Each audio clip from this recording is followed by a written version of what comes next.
بسم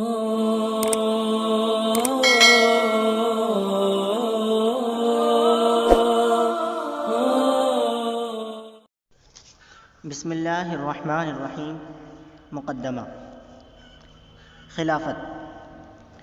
اسلام میں خلافت سے مراد وہ حکومت الہی ہے جو خدا کی مخلوق کی دنیا و آخرت کی سعادت کی ذمہ دار ہو، جو قانون الہی پر بنیاد پر قائم ہو، جو دنیا کے چپا چپا سے ظلم و جور کے خس و خاشاک کو صاف کر دے اور عدل و انصاف کے بہکتے پھولوں سے اسے رشک جنت بنا دے۔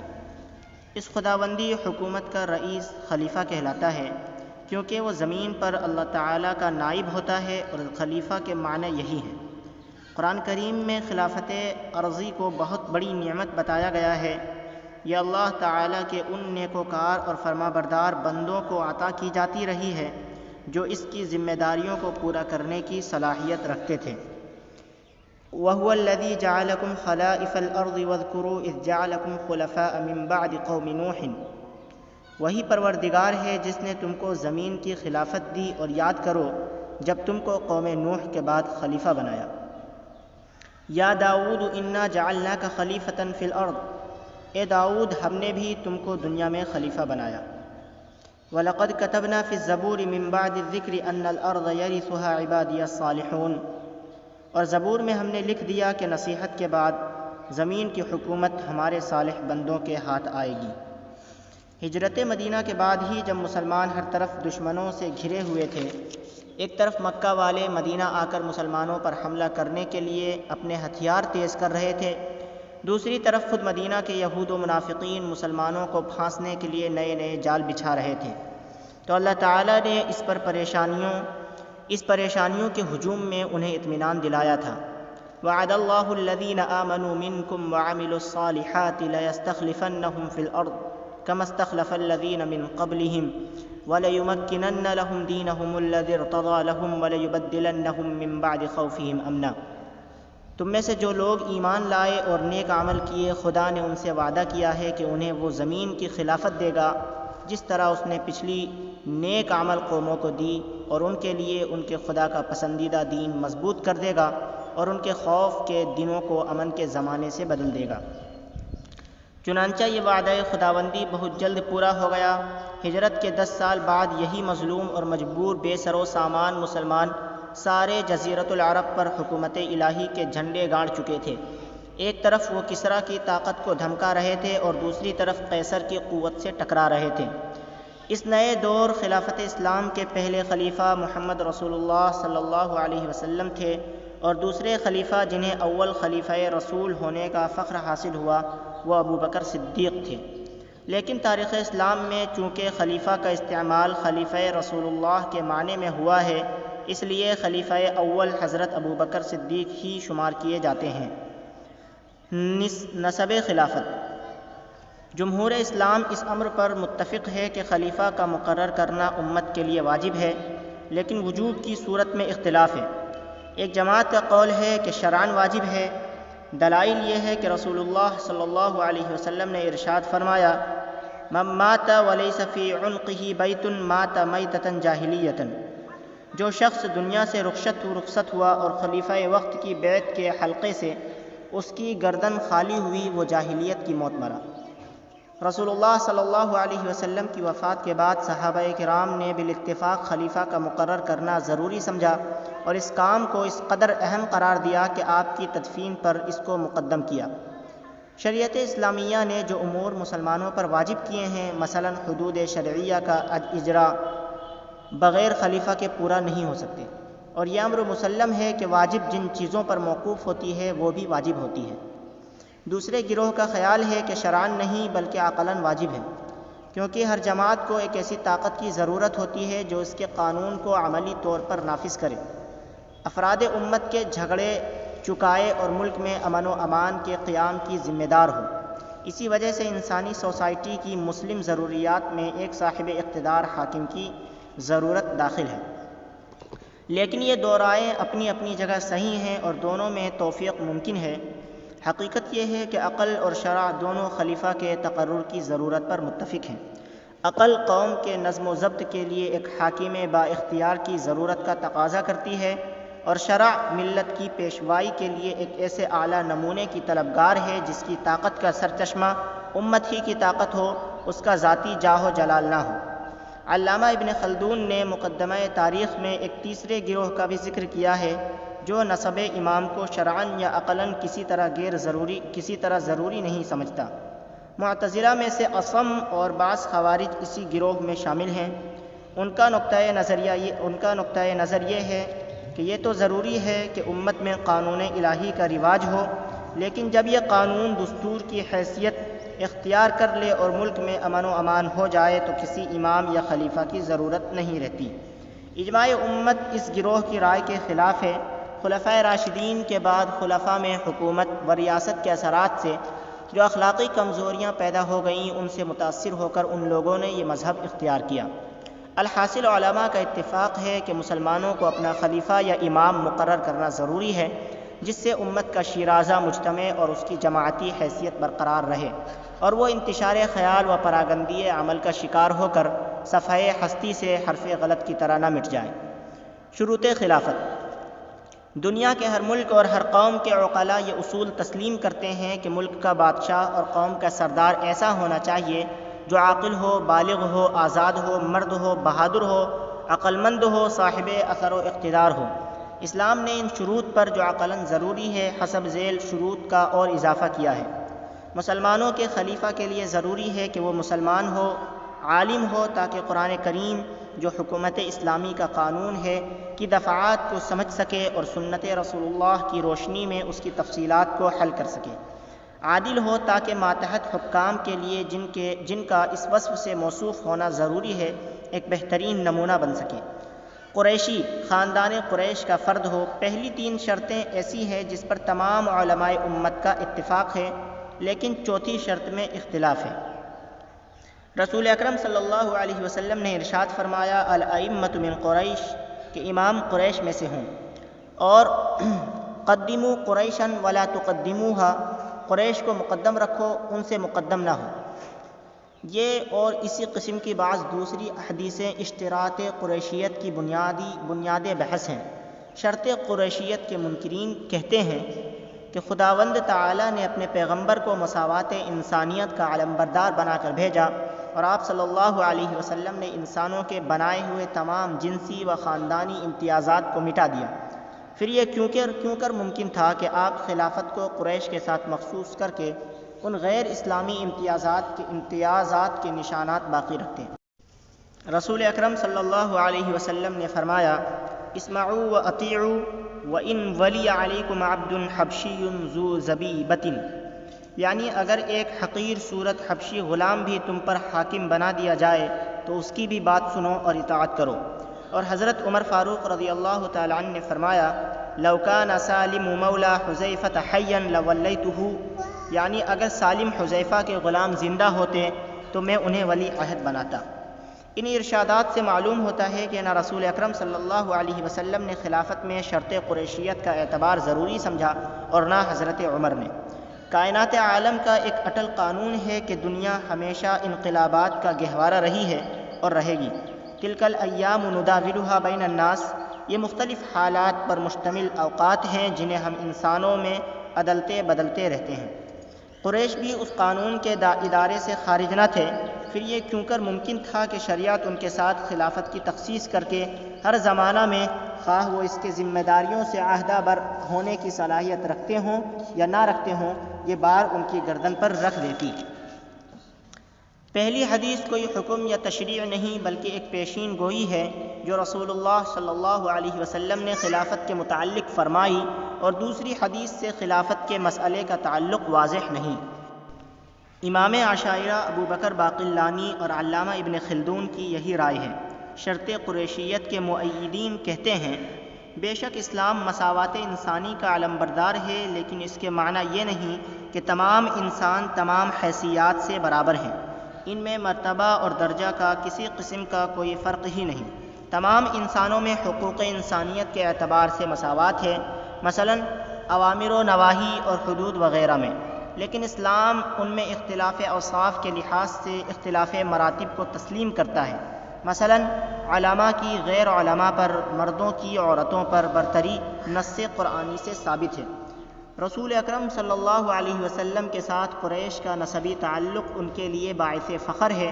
ان میں حمیت دینی کے ساتھ حمیت نسبی بھی موجود ہے، اور یقیناً دین محمدی کی برتری ان کی اپنی برتری ہے، لہٰذا اگر خلافت ان کے سپرد ہو تو وہ نیابت رسول اللہ صلی اللہ علیہ وسلم کے فرائض زیادہ بہتر طریقے پر انجام دے سکیں گے۔ قرآن کریم قریش کے زبان میں نازل ہوا، اکثر احکام اسلام قریش کی عادات کے مطابق ہیں، لہذا وہ شریعت محمدیہ کے بہتر رمز شناس ہو سکتے ہیں اور اس پر عامل ہو کر دوسروں کے لیے زیادہ بہتر نمونہ بن سکتے ہیں۔ ثقیفہ بنی ساعدہ میں جب خلافت کے مسئلے میں اختلاف رائے ہوا اور انصار نے اپنی امارات کا استحقاق جتلایا تو حضرت ابوبکر صدیق نے موقع استدلال میں یہ حدیث پڑھی، الائمۃ من قریش، اور فرمان رسول کے سامنے سب کی گردنیں جھک گئیں، لہٰذا معلوم ہوا کہ صحابہ کرام نے بھی اس حدیث کو حکم کی حیثیت سے تسلیم کیا، پیشن گوئی قرار نہیں دیا۔ شرط قریشیت دوسری شروط کے ساتھ معتبر ہے، تنہا کافی نہیں، لہٰذا تلک الایام نداولها بین الناس کے قانون الہی کے ماتحت کوئی مفسدہ لازم نہیں آتا۔ عبد حبشی کی اطاعت کے متعلق جو حدیث ہے وہ انتخاب خلیفہ کے مسئلے سے متعلق نہیں، بلکہ یہ بتاتی ہے کہ اگر کوئی متغلب غیر مستحق خلافت پر قابض ہو جائے تو اس وقت طریقہ عمل کیا ہونا چاہیے۔ سالم مولا حذیفہ کے متعلق حضرت عمر کا اثر چونکہ صرف قول صحابی کی حیثیت رکھتا ہے، اس لیے حجت نہیں ہو سکتا۔ اکثر علماء متبحرین مثلا قاضی عیاض، علامہ نووی، حافظ ابن حجر اور جلال الدین سیوطی رحمہم اللہ نے شرط قریشیت کی تائید کی ہے۔ حضرت شاہ ولی اللہ کی بھی یہی رائے ہے۔ حقیقت یہ ہے کہ شرط قریشیت شرط تحقق نہیں، شرط حقیت ہے، یعنی اگر ایسی صورت ہو کہ امت خلیفہ کا انتخاب شورا کے ذریعے کرے اور پھر جملہ شرائط میں قریشی اور غیر قریشی دونوں امیدوار برابر کے حیثیت رکھتے ہوں تو اس وقت قریشی کو ترجیح دی جائے گی۔ مثال کے طور پر نماز کی امامت کو لے لیجئے، فقہا نے لکھا ہے کہ اگر دو شخص دیگر اوصاف میں برابر ہوں لیکن ایک نسبی اعتبار سے اشرف ہو تو اسی کو ترجیح دی جائے اور اسی کو امام بنایا جائے گا۔ پھر جب امامت صغرا میں شرافت نسب کو معتبر سمجھا گیا ہے تو امامت کبریٰ میں اس کے اعتبار میں کیا حرج ہے؟ لیکن چونکہ شرط حقیت ہے یا شرط تحقق نہیں، اس لیے اگر نظر انداز بھی ہو جائے تو انعقاد خلافت میں کوئی نقص پیدا نہ ہوگا، جس طرح امامت صلاۃ میں اسے نظر انداز کر دینے سے صحت صلاۃ میں کوئی خرابی واقع نہیں ہوتی۔ اس صورت میں نہ حدیث امامت قریش کی تعویل و تخصیص کی ضرورت پیش آتی ہے، نہ ان روایات کی توجیح کی جو رسول اکرم صلی اللہ علیہ وسلم سے، حضرت زید ابن حارثہ اور حضرت عمر سے سالم میں مولا حذیفہ کی تجویز خلافت کے متعلق منقول ہے۔ طریقہ انتخاب خلافت کی یہ شرطیں جس شخص میں جمع ہوں وہ اسی وقت خلیفہ ہو سکتا ہے جب عام مسلمان اسے منتخب کریں یا مسلمانوں کے وہ نمائندے منتخب کریں جنہیں اہل حل و عقد کہا جاتا ہے۔ اہل حل و عقد سے مراد وہ امرائے سلطنت، سرداران لشکر اور علماء امت ہیں جو علم و عمل، فہم و تدبر اور ملت کے اوصاف سے متصف ہوں اور مسلمان اپنے مسائل عمومی کی ذمہ داری ان کے سپرد کر دیں۔ ایک گروہ کی رائے ہے کہ اگر خلیفہ اپنے بعد کسی معین شخص یا چند اشخاص میں سے کسی ایک غیر معین کو نامزد کر دے تو وہ بھی خلیفہ ہو جائے گا، جیسا کہ حضرت عمر رضی اللہ عنہ اور حضرت عثمان کے انتخابات کے موقع پر ہوا، مگر محققین ولایت عہد کے اس صورت کو تسلیم نہیں کرتے اور اس سلسلے میں ان کے دلائل یہ ہیں۔ قرآن کریم نے اجتماعی معاملات میں مسلمانوں کا طریقہ کار یہ بتایا ہے، امرہم شورا بینہم، ان کے معاملات باہمی مشورے سے طے ہوتے ہیں۔ مسلمانوں کی حیات اجتماعی میں اہم ترین مسئلہ انتخاب خلیفہ ہی کا مسئلہ ہے۔ اگر اسی مسئلے میں اس ذرّی اصول کو ترک کر دیا گیا تو پھر وہ کس کام آئے گا؟ ایک خلیفہ کی زندگی میں دوسرے کی ولی عہد کی بیعت در حقیقت ایک زمانے میں دو امیروں کی بیعت ہے جو شرعاً باطل ہے۔ چنانچہ جب حضرت عبداللہ ابن عمر سے یزید کی ولی عہدی کے لیے بیعت طلب کی گئی تو انہوں نے صاف انکار کر دیا اور فرمایا لا ابایع لأمیرین، میں ایک زمانے میں دو امیروں کی بیعت نہ کروں گا۔ حضرت عمر فاروق رضی اللہ تعالیٰ عنہ اور حضرت عثمان غنی رضی اللہ تعالیٰ عنہ کے انتخاب کو نامزدگی قرار دینا صحیح نہیں۔ بے شک حضرت ابو بکر نے امت کو نشو و نما کے ابتدائی زمانے میں اختلافات کے جھگڑوں سے بچانے کے لیے مسئلہ خلافت کو اپنے آخری لمحات زندگی میں طے کر لینا مناسب سمجھا، لیکن آپ صلی اللہ علیہ وسلم نے اسے اپنے رائے سے طے نہیں کیا، بلکہ اکابر صحابہ سے علیحدہ علیحدہ گفتگو کی، جنہیں کچھ شبہات تھے ان کے شبہات دور کیے، اور پھر عام استصواب کے لیے حضرت عمر کا نام عامہ مسلمین کے سامنے پیش کیا۔ جب سب نے اسے منظور کر لیا تو آپ نے انہیں ہونے والا خلیفہ قرار دے کر بہترین نصیحتیں فرمائی۔ ظاہر ہے کہ اس طریقہ انتخاب کو کسی طرح نامزدگی نہیں کہا جا سکتا۔ اسی طرح حضرت عمر فاروق رضی اللہ عنہ نے کسی کو ولی عہد نامزد نہیں کیا، بلکہ 6 اکابر صحابہ کو جو شروط خلافت کے بہترین جامع تھے اپنے میں سے کسی ایک کو خلیفہ منتخب کرنے کے لیے نامزد کیا۔ یہ لوگ کون تھے؟ یہ مسلمانوں کی مرکزی جماعت کی حیثیت رکھتے تھے۔ یہ وہ لوگ تھے جنہیں رسول اکرم صلی اللہ علیہ وسلم نے قرآنی تعلیم کو عملی جامہ کی ذمہ داری سپرد فرمائی تھی۔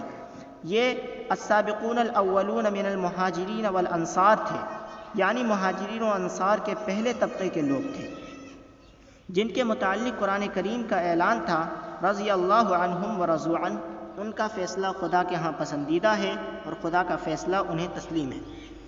پھر قرآن جس جماعت کے فیصلے کی پسندیدگی کا اعلان کر رہا ہو، کیا مسلمانوں کو اس کا فیصلہ تسلیم کرنے میں کوئی تأمل و تذبذب ہو سکتا تھا؟ اور کیا ان کا فیصلہ مسلمانوں کی جماعت کا فیصلہ نہ تھا؟ ان کے علاوہ یہ بھی تاریخی حقیقت ہے کہ جب ان اصحاب نے اپنی اہم ذمہ داری تنہا حضرت عبد الرحمن ابن عوف کو سپرد کر دی تو وہ 3 راتوں بغیر پلک جھپکائے برابر مہاجرین اور انصار کے مقتدر لوگوں سے مشورہ کرتے رہے۔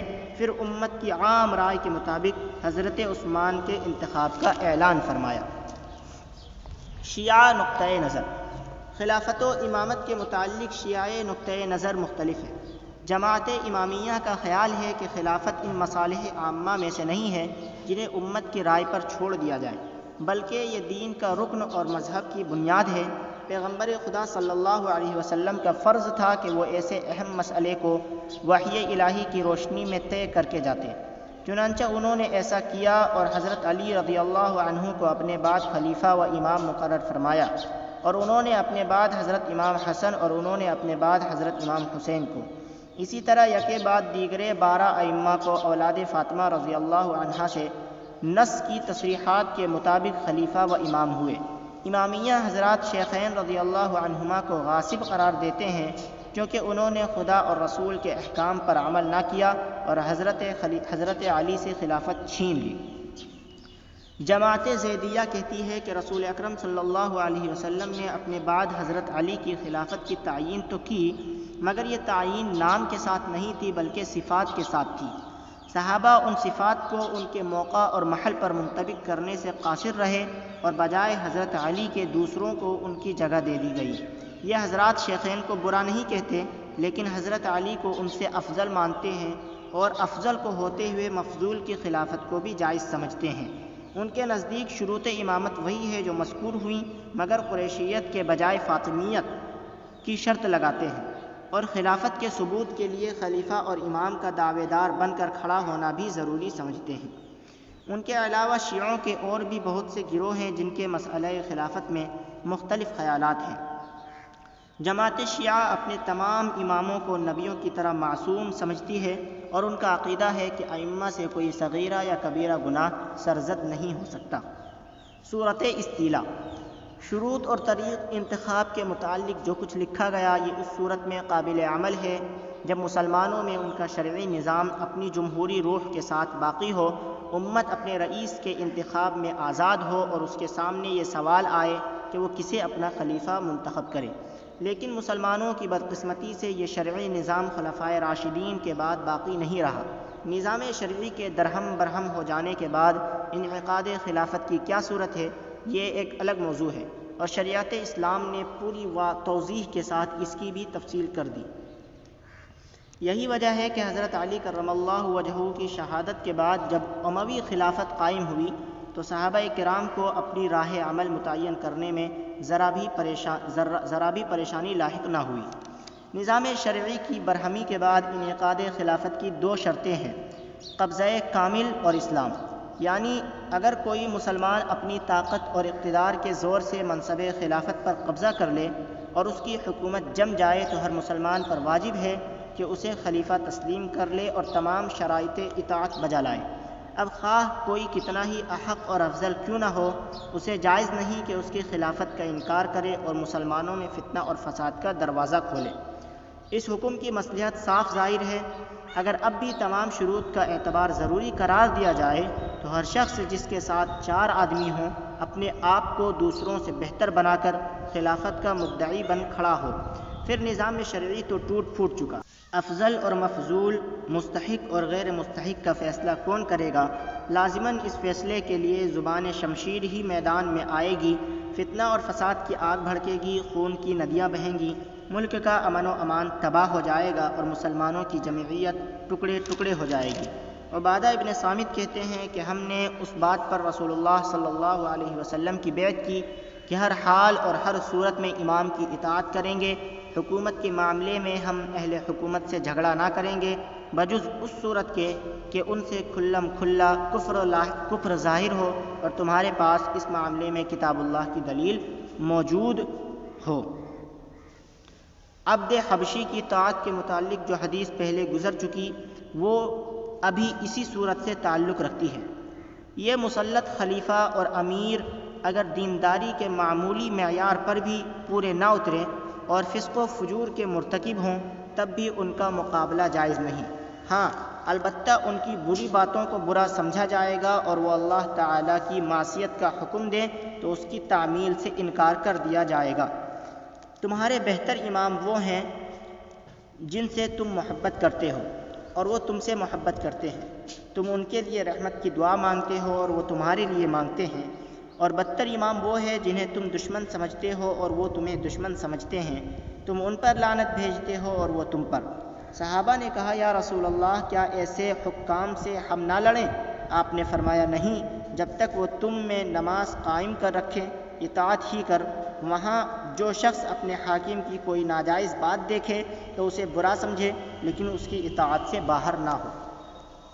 خلیفہ اور شورا۔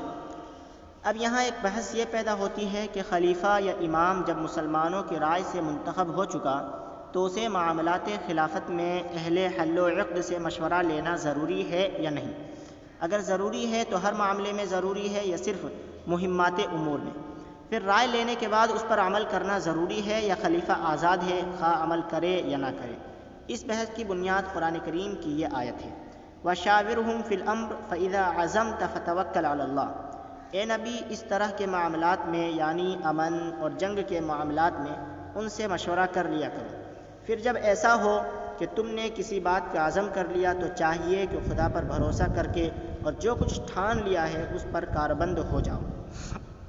اس آیت سے یہ بات تو صاف ہو جاتی ہے کہ خلیفہ کو اہل حل و عقد سے رائے لینا ضروری ہے۔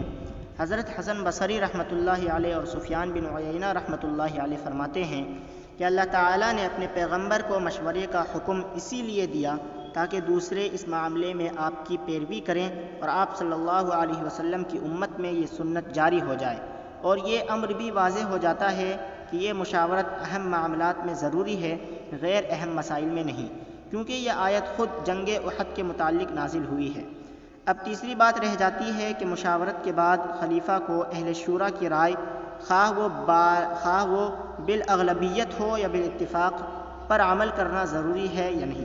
اس مسئلے میں اہل علم کی دو رائے ہیں۔ پہلی رائے یہ ہے کہ خلیفہ اہم معاملات میں مشورہ لینے کے بعد بھی اہل حل و عقد کی رائے کا پابند نہیں، اس کی حیثیت صرف مشورے کی ہوگی جس کا قبول کرنا اور نہ کرنا خلیفہ کے اختیار میں ہوگا۔ دوسری جماعت کہتی ہے کہ خلیفہ اہل حل و عقد سے رائے لینے کے بعد اس کا پابند ہے، اس سے گریز کرنا اس کے لیے جائز نہیں۔ در حقیقت اس اختلاف کا مبنی عزم کے معنی کی تعیین ہے۔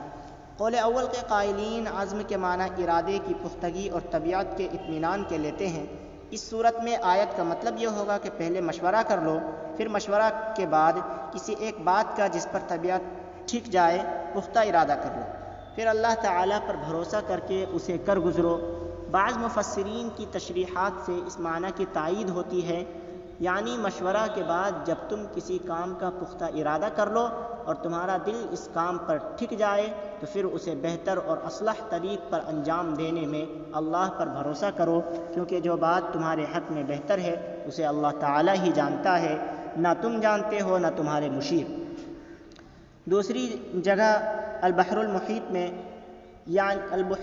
میں ہے، یعنی مشورے کے بعد جب تم اپنے دل کو کسی کام پر جما لو تو پھر اس کو اللہ تعالیٰ کے سپرد کر دو، کیونکہ جو کچھ تمہارے لیے بہتر ہے اور موزوں تر ہے اسے اللہ تعالیٰ ہی جانتا ہے، نہ کہ تمہارا مشیر۔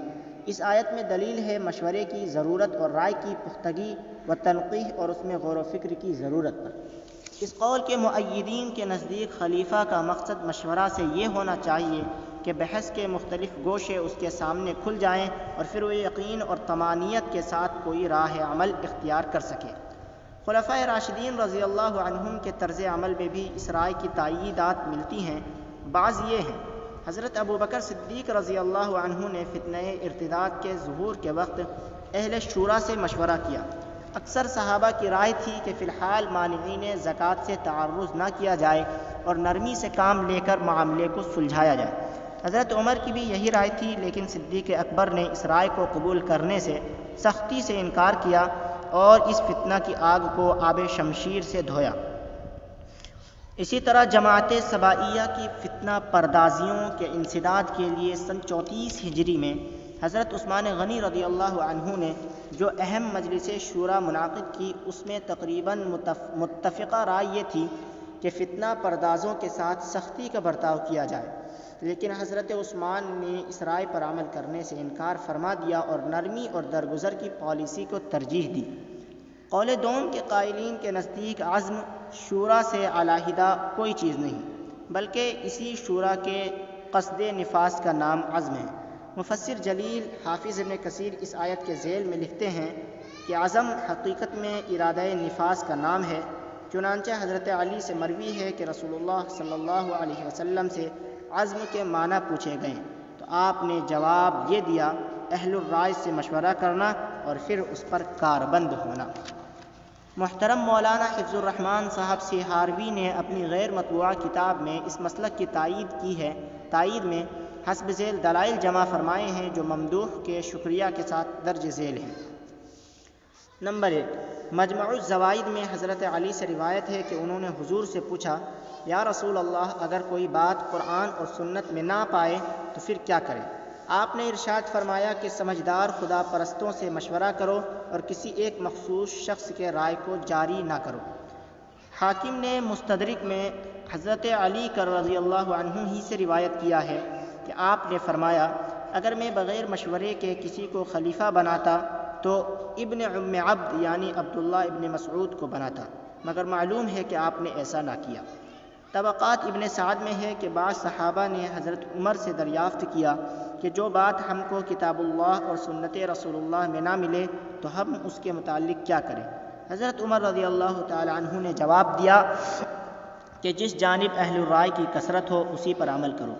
حافظ ابن حجر شرح بخاری میں فَإِذَا عَزَمَ رسول اللہ صلی اللہ علیہ وسلم کی تشریح فرماتے ہوئے لکھتے ہیں کہ امام بخاری رحمۃ اللہ علیہ کا مقصد یہ ہے کہ جب نبی اکرم صلی اللہ علیہ وسلم مشورے کے بعد اس کے موافق عزم فرما لیں تو پھر کسی کے لیے درست نہیں کہ آپ کو اس کے خلاف رائے دیں۔ یہ دوسرا قول اسلام کی جمہوری روح سے زیادہ قریب ہے، مگر واضح رہے کہ موجودہ نام نہاد جمہوری اداروں میں رائے شماری کا جو طریقہ رائج ہے، جہاں کنوینسنگ کے ذریعے رائے دہندگان پر ہر قسم کا اخلاقی و مادی اثر ڈالا جاتا ہے، اور جہاں پارٹی کے لیڈروں کی آواز میں آواز ملانا، خواہ وہ سراسر باطل ہی کیوں نہ ہو، ضروری قرار دیا جاتا ہے، کسی طرح بھی اسلامی شورا کے معیار پر پورا نہیں اترتا۔ اسلام نے اہل شورا کے لیے کچھ آداب مقرر فرمائے ہیں جن کی پابندی شرط اولین ہے۔ رسول اکرم صلی اللہ علیہ وسلم کا ارشاد ہے، المستشار مؤتمن، جس سے مشورہ لیا جائے وہ امین ہے، اگر اس نے صحیح مشورہ نہ دیا تو امانت میں خیانت کی۔ من اشار علی اخیہ بامر یعلم ان الرشد فی غیرہ فقد خانہ، جس شخص نے اپنے بھائی کو دیدہ و دانستہ غلط مشورہ دیا اس نے اپنے بھائی کے ساتھ خیانت کی۔ لہٰذا جو فیصلہ اسلامی شورا کی اس بنیادی شرط سے علیحدہ ہو کر کیا جائے، خواہ اہل شورا کی کتنی ہی بڑی اکثریت اس کی مؤید کیوں نہ ہو، شریعت اسلامیہ کے آئین کی روح سے باطل ہے اور علماء اسلام کے کسی گروہ کے نزدیک بھی قابل عمل نہیں ہے۔ میری پہچان مدارس کے ناظرین، اگر آپ کو یہ ویڈیو پسند آئی ہے تو ہماری ویڈیو کو لائک کریں اور اپنے دوستوں رشتہ داروں کے ساتھ شیئر کریں اور ہمارے چینل کو سبسکرائب کریں تاکہ ہماری آئندہ آنے والی ویڈیوز کی نوٹیفیکیشن ایک خود مختار نظام کے تحت آپ تک پہنچتی رہے۔ جزاک اللہ۔